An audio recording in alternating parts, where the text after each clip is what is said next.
La Diputación Foral de Vizcaya y la Confederación Empresarial de Comercio de Vizcaya, CECOVI, han presentado el Bono Denda, una campaña de apoyo al sector que pretende reactivar el consumo de cara a las fechas navideñas. Esta iniciativa se enmarca entre las actuaciones previstas en el Fondo de Reactivación del Comercio, impulsado por la institución foral.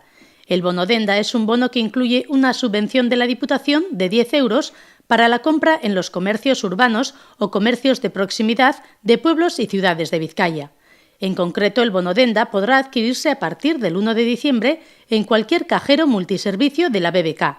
Su precio es de 40 euros, pero dará derecho a una compra valorada en 50 euros en cualquiera de los comercios adheridos.